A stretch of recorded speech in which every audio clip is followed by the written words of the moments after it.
See võib olla Kimi. See võib olla Kimi. See on nali. Pingeline inimjaht eriüksuste veteranile, keda süüdistatakse oma naise tulistamises, kestab veel 1 päeva. Mul on uut teavet tundide kohta enne seda, kui väidetavalt see erru läinud sõdur üritas oma naist tappa ja siis kadus Kentucky loodusesse. Mida me teame sellest, mis võib Craig Barryl kaasas olla ja mis muudab selle inimjahi veelgi ohtlikumaks? Jälgime juhtumit, mida esitleb Law and Crime. Mina olen Chris Stewart.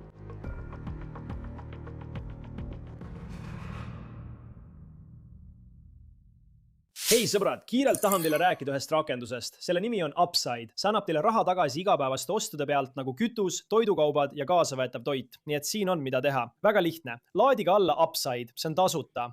Võtke pakkumine vastu ühes nende enam kui 100 000 asukohast. Seejärel makske nagu tavaliselt oma kaardiga, kinnitage ost ja saate raha tagasi. Olen seda kasutanud, kui tangin kütust või telin mõnel õhtul toitu kaasa. Lihtsalt otsin pakkumisi Upside'ist. Pärast kulutamist ilmub raha minu rakendusse ja siis kannan selle otse oma pangakontole. Lihtne. Upside'is sagedased kasutajad teenivad aastas keskmiselt $254 tagasi. Et hakata raha tagasi saama, klõpsa kirjelduses oleval lingil või skanneeri QR-kood ning kasuta sooduskoodi OTC, et saada oma esimese paagitäie kütuse eest iga galloni pealt lisaks 25 sendine boonus.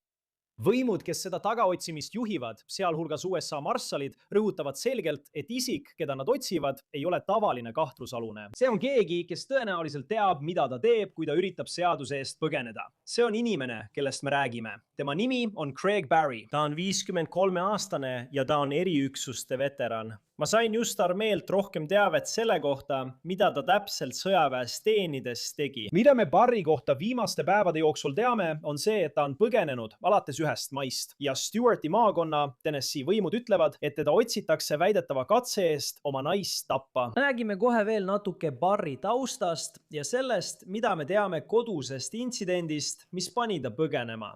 Sellest räägime kohe varsti. Aga enne seda tahan rääkida viimastest arengutest selle mehe otsingutel. Mis kurat? Võin olla jälitaja. Ma kasutan seda. See on.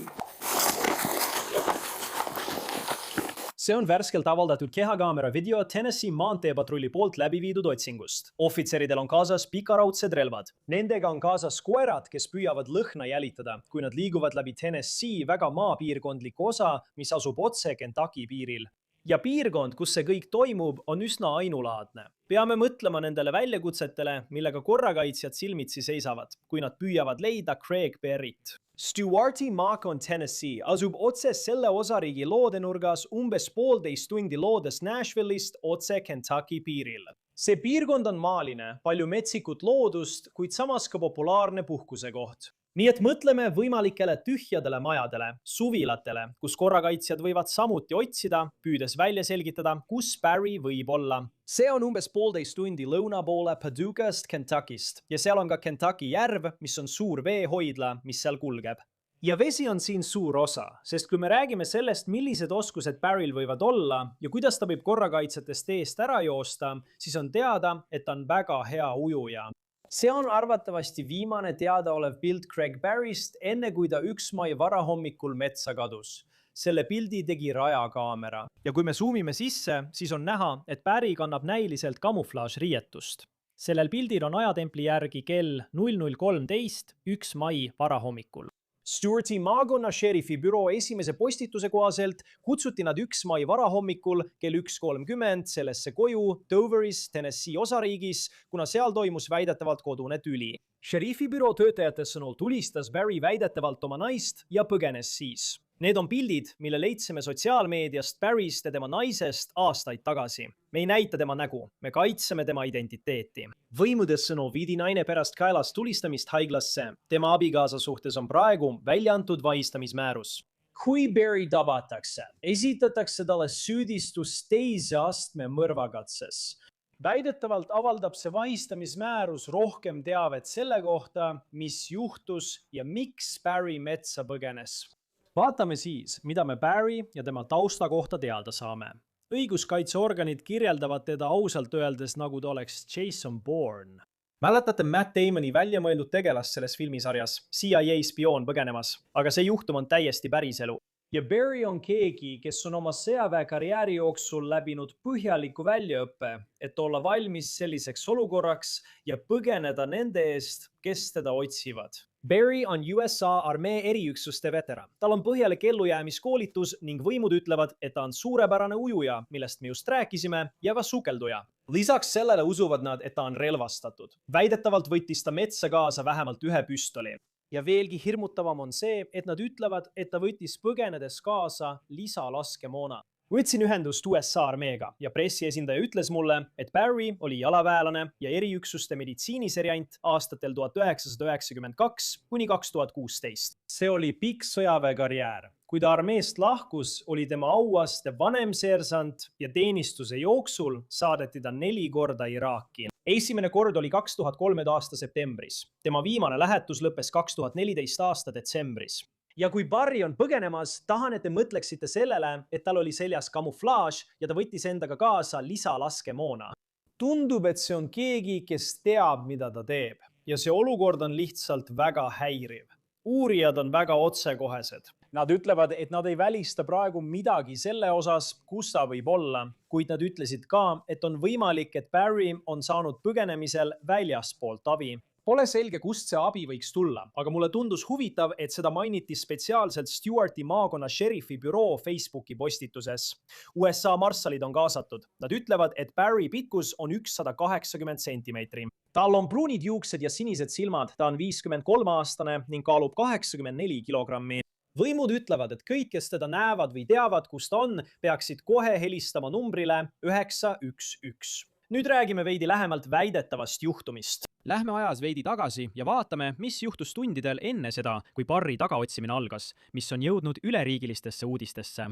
Barry vahistamismääruse kohaselt ütleb tema naine, et nad vaidlesid oma abikaasaga ja siis muutus olukord väidetavalt vägivaldseks. Ta väidab, et Barry lõi teda korduvalt pähe ja seejärel kägistas teda. Barryt süüdistatakse ka selles, et ta tulistas teda kaela. See juhtum leidis väidetavalt aset eelmisel õhtul kell 23.30, enne kui Barry kadunuks jäi. Nii et me räägime 30. aprillist. Hea uudis on see, et CNN-i andmetel peaks Barry naisega kõik korras olema. Määruses seisab, et kui šerifi asetäitjad Barry koju jõudsid, leidsid nad tema auto sissesõiduteel puruks sõidetuna. Eriüksuste veteranid ennast aga polnud kusagil. See on kirjas selles vahistamismääruses, mille CNN hankis. Stewarti maakonna šerif ütles samuti võrgustikule, et neil on Barry telefon enda käes, mis ühelt poolt tähendab, et tal pole võimalust kellegagi suhelda, välja arvatud juhul, kui ta on kellegagi, kes on kohe tema lähedal. Kuid samal ajal ei saa nad tema asukohta kindlaks teha, mis ei pruugi olla üllatav, arvestades, et see inimene näib teadvat, kuidas põgeneda tänu oma ulatuslikule ellujäämiskoolitusele.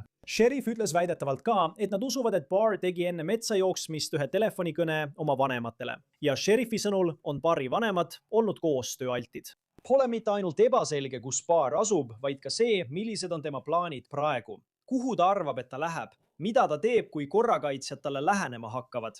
Ja mida ütleb meile see, et Barrist pole umbes 5 päeva mingit märki olnud. Tema senise edukuse kohta korrakaitsjate eest põgenemisel.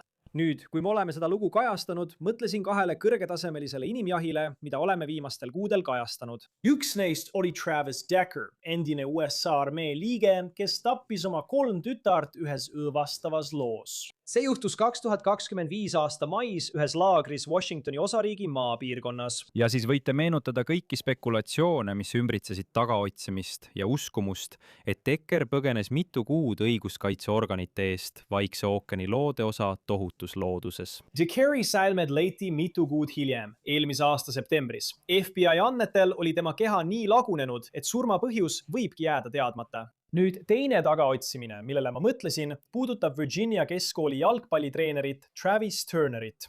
Väidetavalt läks ta eelmise aasta novembris otse jalgpallihooaja keskel oma maja taga asuvasse metsa. Võimud tahtsid treeneriga rääkida raskete kuritegude süüdistuste tõttu, mis puudutasid alaealise ahvatlemist ja lapsporno omamist. Pärast tema kadumist esitati Turnerile vahistamismäärus, kuid ta on endiselt kadunud. Praegu pakuvad USA marssalid Turneri juhtumi kohta $5000 suurust preemiat. Ja see on sama summa, mida marssalid praegu pakuvad, kui nad otsivad Barryt. Ja nagu Barrygi, olevat ka Turner võtnud endaga metsa tulirelva. Ja ta on endiselt kadunud. meiega on nüüd sellest lähemalt rääkimas Justin Shepherd. Teda leiab sotsiaalmeedias nime alt Just in the Nick of Crime ning ta on ka uue taskuhäälingu Untold True Crime in Their Own Words saatejuht. Aitäh, et alati leiad aega meiega siin Law and Crime'is olla. Ma tean, et sa oled Tennessee's. Ma tean, et see toimub natuke eemal sinu asukohast, aga mis sulle praegu kõige rohkem silma jääb? Umbes 4 või 5 päeva on möödas sellest, kui me viimati nägime Craig Barryt. Jah, see on tõesti huvitav juhtum ja viimati nähti teda rajakaameral, nii et isegi tema viimane märgatud hetk, mis minu arvates oli eelmisel neljapäeval, oli vaid kaamerasalvestus. Keegi pole teda tegelikult oma silmaga näinud juba ei tea kui kaua.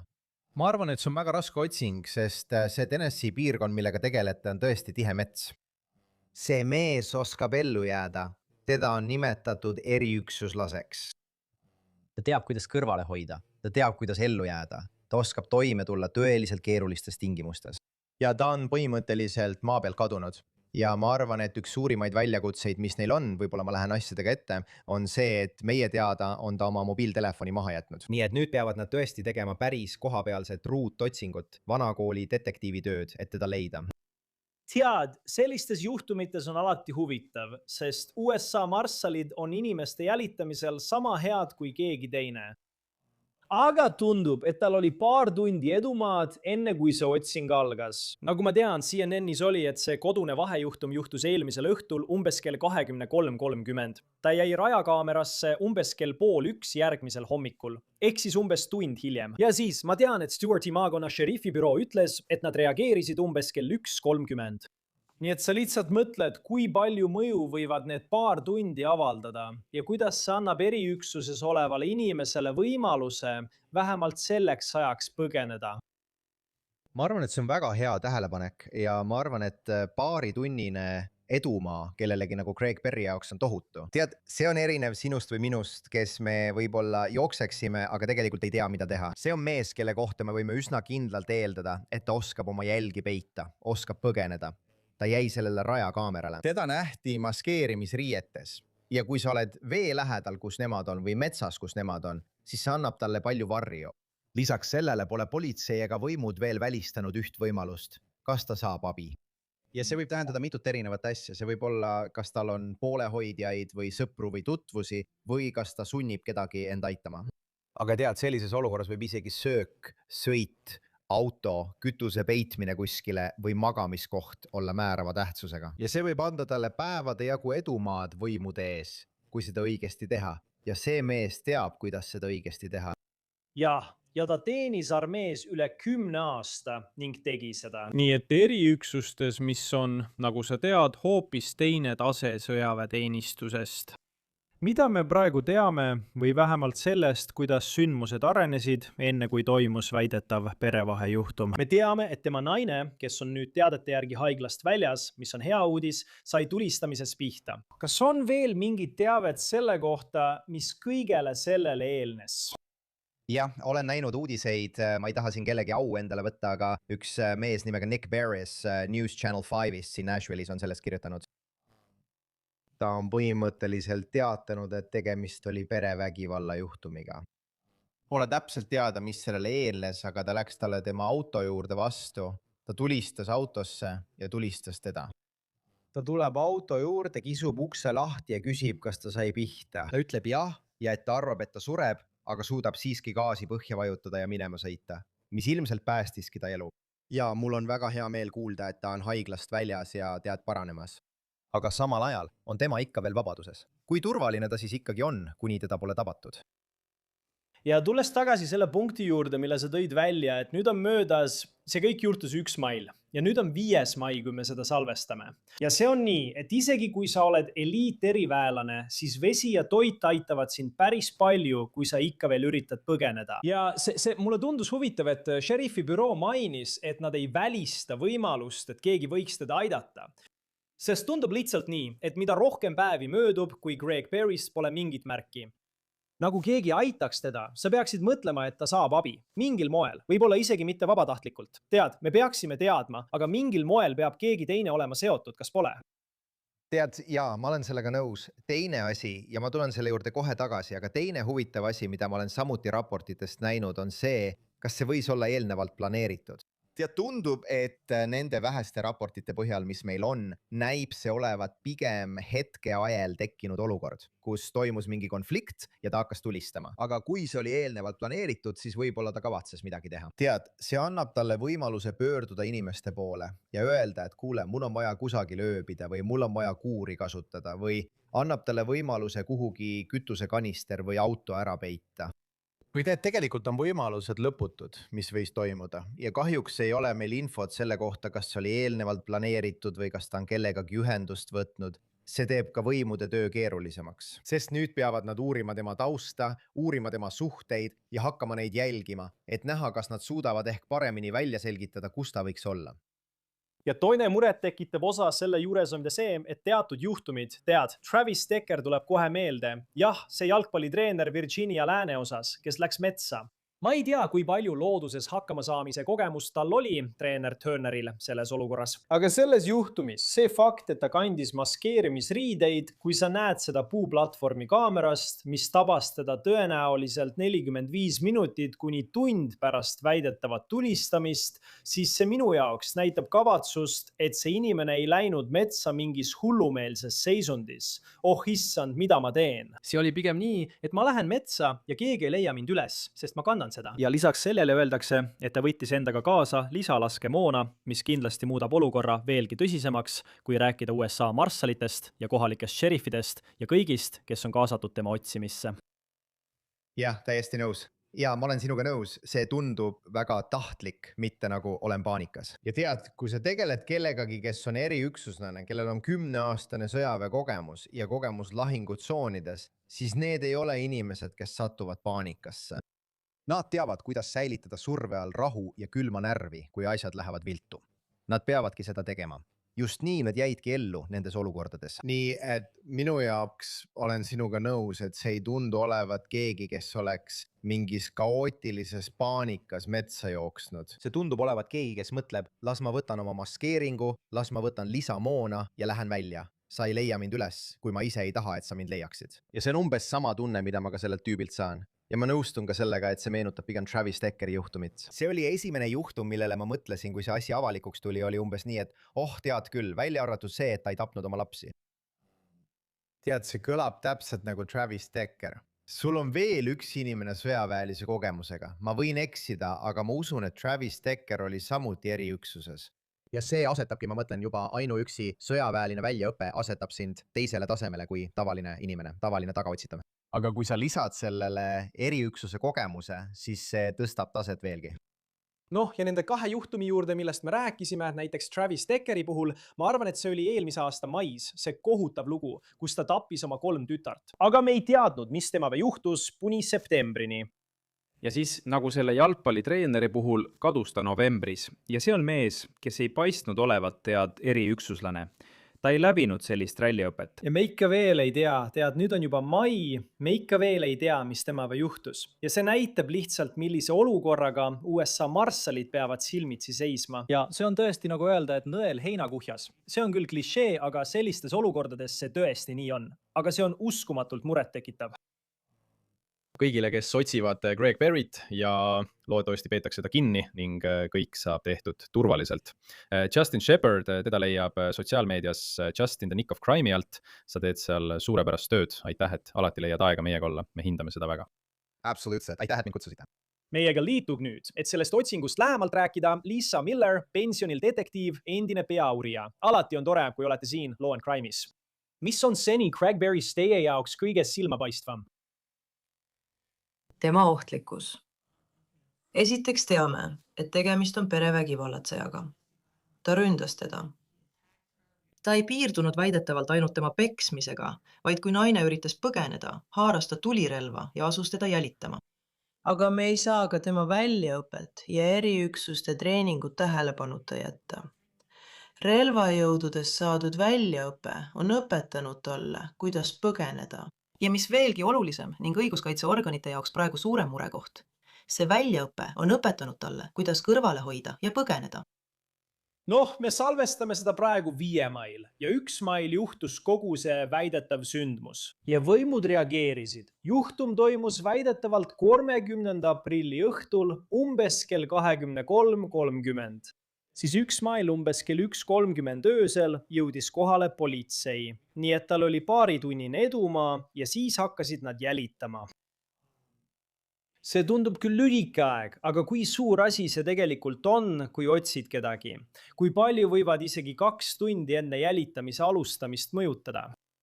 See on tegelikult väga suur asi, sest nii see päriselt on, eriti just selles piirkonnas. Tegelikult olen ma selles piirkonnas käinud. Tead küll, Kentucky järv, Lake Parkley, Paris Landing, see on väga maaline piirkond. Maastik on väga karm. Ja tegelikkus on see, et maapiirkonna korrakaitseorganitel võtab natuke aega jõudude kokkukogumine, eriti siin hilisõhtul. Neil ei ole palju inimesi oma koosseisus. Nii et need vähesed töötajad, kes neil on, suundusidki väljakutsele.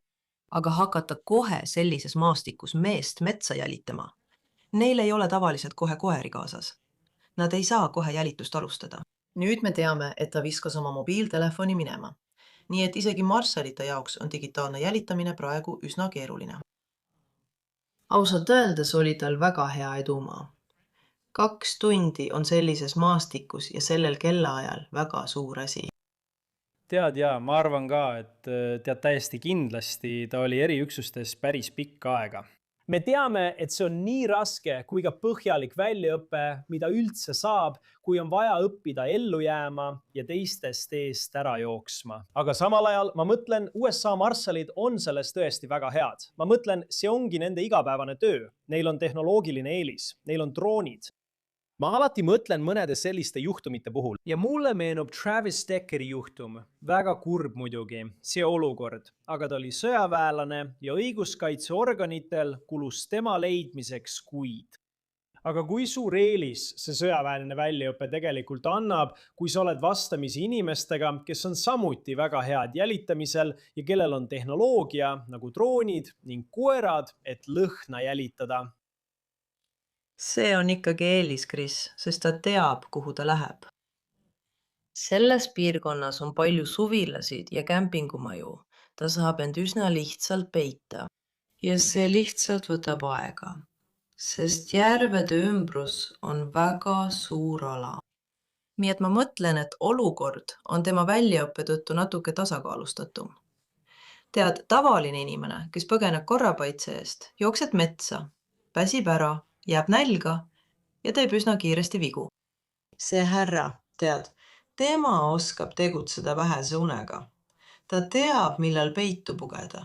Ta teab, kuhu peitu minna. Nii et mul on suur usaldus headesse meestesse, kellel on hea väljaõpe. Aga see saab nende jaoks olema väljakutse.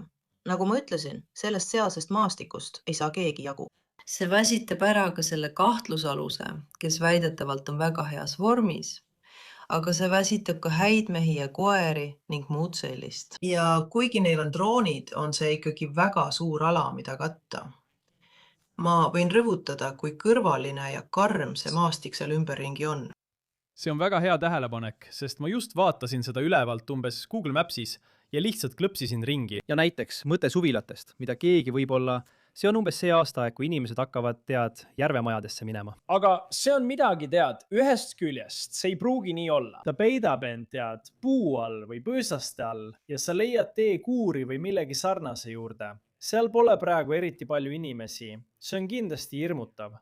Ma mõtlen ka sellele, mida ta endaga kaasa võttis ja sellele, et ta kannab maskeerimisriideid, et ta võttis vähemalt ühe relva, nagu räägitakse, ja lisamoona. See lihtsalt tundub, et ta läheb sinna kavatsusega, et see ei saa olema tema lõpp, tead. Erinevalt kellestki, kes võib-olla hetke ajal läheb välja kavatsusega endale viga teha. Ma ei suuda ette kujutada, kuidas õiguskaitsetöötajana iga päev metsa minna. Kuidas sa end vaimselt valmis paned, et püüda jälitada kedagi, kellel on selline väljaõpe, aga kes läks ka metsa ilmselge kavatsusega teistele kahju teha? Õige, me ei tea seda. Me teame tema mõtteviisi tema väljaõppest. Tema mõtteviis on sõdalase oma. Ei, ausalt öeldes on ka õiguskaitsjate väljaõppe selline. Neil on praegu see sõdalase mõtteviis. Ma ütlen, et see oli juba palju aastaid tagasi, umbes 2 aastakümmet tagasi. Ma olin mitme piirkonna ühises SWAT-rühmas ja me läksime metsa. Ja ausalt öeldes tead, metsas matkamine ei ole mulle võõras, aga kui sa kedagi avamaal jälitad, on see hoopis midagi muud kui hoonet puhastada. Ma arvan, et eelistaksin ükskõik mis päeval pigem suurt hoonet puhastada, kui minna metsa kedagi väljaõppega inimest jahtima. Seal on nii palju kohti, kus nad võivad sind varitseda. Ja me ei tea siiani isegi, kas see mees on veel piirkonnas. Ta on relvastatud. Tal on selline mõtteviis, et ta ei taha vahele jääda. Seda peame praegu silmas pidama. Ta hakkab võitlema. Kui ta nurka surutakse, hakkab ta kindlasti võitlema. Kas ta hoidis või hoiab ta kedagi pantvangis ühenest järvedest ääres? Kas ta röövis kellegi auto ja on nüüd nende sõidukis ning hoiab nüüd kinni või teed midagi muud? Praegu on nii palju erinevaid stsenaariume. Lisaks ei tee ilm ka õiguskaitseorganitega koostööd. Me räägime droonide kasutamisest ja kui kasulikud need on. Aga ilm on olnud üsna kohutav ja kindlasti ei saa droone õhku lasta sellise halva ilmaga, nagu neil on olnud. Jah, ja ma arvan ka, et ma salvestan seda. Ma olen Atlantas. Ma arvan, et täna öösel on tulemas mõned tormid. Salvestan seda 5 mail. Kuidas see mõjutab? Sest ma kujutan ette, et kui ta on väljas, siis see pole just parim olukord. Eriti kui peab vihmaga toime tulema. Aga kuidas vihm mõjutab otsingutöid, kui püütakse kedagi sellist leida? Noh, see muudab sellisel maastikul liikumise raskemaks, sest siin on palju tõuse ja langusi. On harju ja orge. See muudab maastikul liikumise korrakaitsjate jaoks ohtlikumaks. See teeb olukorra kõigi jaoks, kes seal väljas on, ebameeldivaks. Lisaks tekivad mured varustusega. Tead, suur osa varustusest, mida sa kasutad, ei sobi veega kokku. See teeb kõik veelgi keerulisemaks. Nii et samal ajal, kui tema väsib, peame vaatama ka korrakaitsjate poole.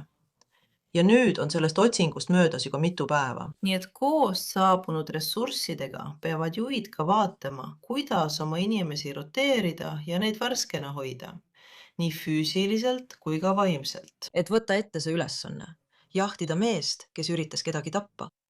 Ja ta tead, üritas tappa oma naist. Ma nägin CNN-ist, et kohalik šerif ütles, et naine peaks paranema, mis on kindlasti hea uudis, aga tead, see on väga hirmutav, arvestades selle mehe väljaõpet. Mida see sulle ütleb? Nüüd siis, otsing algas 1 mail või nüüd on 5. mai. See tähendab, et on möödunud 4 päeva. Ja tundub, et vähemalt avalikkusele jagatud info põhjal ei olda eriti lähedal. Sageli on nad tegelikult palju lähemal millelegi, kui nad välja näitavad. Me ei tea. Aga fakt, et teda pole 4 päeva jooksul tabatud, kuidas see mõjutab strateegiat sellise inimese otsimisel? Strateegia muutub veidi. Ma vaatasin mõningaid kajastusi ja umbes 7 aastat tagasi selles samas piirkonnas oli mees, kes tappis 2 inimest ja põgenes. Ning ta oli vabaduses 2 nädalat. Nii et esimesed paar päeva on üsna pingelised ja kaootilised. Siis mingil hetkel tekib organiseeritus. Ja siis umbes 4.–5. päeval selles piirkonnas, kus me praegu oleme, hakkavad nad talle survet avaldama. Ja jälle kasutatakse neid spetsiaalseid korrakaitseüksusi, kes tulevad kohale koos oma koerte ja droonidega. Nad tahavad hoida teda kas kuskil kinni, võib-olla seal, kus ta peidus on, või siis teda survestada ja vaimselt kurnata. Nii et see läheb edasi sellesse, et korraldame ruudotsinguid. Tead, kõik aedustub natuke juhtkonna jaoks, et nad saaksid lihtsalt hakata vaatama, mida on juba otsitud ja mida veel mitte. Laiendame oma otsinguala, sest tema tausta ja hea ujujana oleks ta võinud Kentucky järve üsna lihtsalt ületada. Ta oleks võinud jõe üsna lihtsalt ületada, et koeri eksitada. Nii et nad laiendavad otsinguala. Nad vaatavad olukorda üle ja kontrollivad, milliseid ressursse on vaja kaasata. Tegelikult ei ole praegu paanilist olukorda. Jaht käib ning korrakaitsjad ajavad seda jahti väga jõuliselt. Ja ma olen kindel, et mingil hetkel see inimene on kindlasti saanud kogu vajaliku väljaõppe, et omada mingit keelist. Ning tal oli võib-olla paar tundi edumaad, enne kui otsingud tõeliselt algasid. Aga ma mõtlen, ma olen kindel, et isegi sinu kogemuse põhjal lõpuks teeb ta ikkagi vea. Sellistel juhtudel tuleb nii arvata, sest mõtle tingimustele, milles ta on. toidupuudus. See pole nii, et ta saaks minna toidupoodi ja raha maksta. Ja kindlasti, kui ta kasutab krediitkaarti, oleks kõik läbi. Nii et jah, vaatame, mis edasi saab. Väga muret tekitav olukord Tennessee ja Kentucky piiril. Liisa Miller, alati on hea sind näha saates Law and Crime. Aitäh, et olid meiega. aitäh, Kris! See oli kõik saatest, mida esitas Law and Crime. Tellige meid YouTube'is ja Spotify's. Samuti striimime Peacockis. Mina olen Chris Stewart. Näeme järgmine kord.